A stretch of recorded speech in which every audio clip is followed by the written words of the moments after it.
सुभाष चंद्र बोस का कहना था कि पॉलिटिकल फ्रीडम मिलते ही, राजनीतिक स्वतंत्रता मिलते ही हमें भारत को एक स्ट्रांग और पावरफुल स्टेट बनाने की जरूरत होगी, सशक्त राज्य बनाने की जरूरत होगी।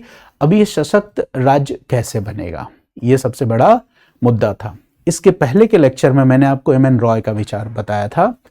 एम एन रॉय ही वो व्यक्ति थे जिन्होंने भारत के लिए भारतीयों द्वारा बनाई गई एक संविधान सभा होनी चाहिए, इस बात की वकालत सबसे पहले 1934 में की थी, जिसको आगे चल के कांग्रेस ने एक्सेप्ट किया।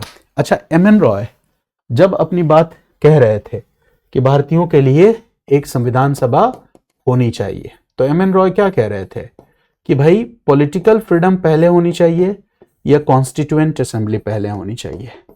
इन्होंने कहा कॉन्स्टिट्यूएंट असेंबली पहले होनी चाहिए, यानी हम पॉलिटिकल फ्रीडम के लिए काम करते रहेंगे और ये कॉन्स्टिट्यूएंट असेंबली क्या करेगी, पैरेलली समानांतर रूप से ये संविधान सभा संविधान निर्माण, डेवलपमेंट ऑफ कॉन्स्टिट्यूशन, इस दिशा में काम करती रहेगी।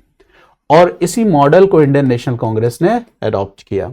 यही रीजन है कि हमारी जो संविधान सभा थी, कॉन्स्टिट्यूएंट असेंबली, ये 1946 में ही बन गई थी। भारत को आजादी मिली 1947 में, संविधान पूरी तरह से बनकर तैयार हुआ 1949 में, यानी कि भारत को आजादी मिली इसके पहले ही संविधान सभा का गठन हो चुका था।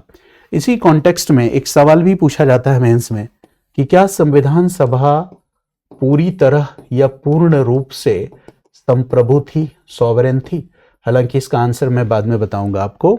तो एक ये विचारधारा था एम एन रॉय का। सुभाष चंद्र बोस ने कहा नहीं, पॉलिटिकल फ्रीडम पहले होनी चाहिए, संविधान हम बाद में बना लेंगे। आप जब सुभाष चंद्र बोस को पढ़ोगे, इंडियन नेशनल आर्मी पढ़ोगे, हिस्ट्री में पढ़ा भी होगा आपने, तो उन तमाम घटनाओं को देखिए कि Indian national army, Azad Hind फौज, आजाद हिंद सरकार, ये सब कुछ था। लेकिन क्या सुभाष चंद्र बोस वहां संविधान बना रहे थे? नहीं, उनका पूरा फोकस किस चीज पे था? To ensure the political freedom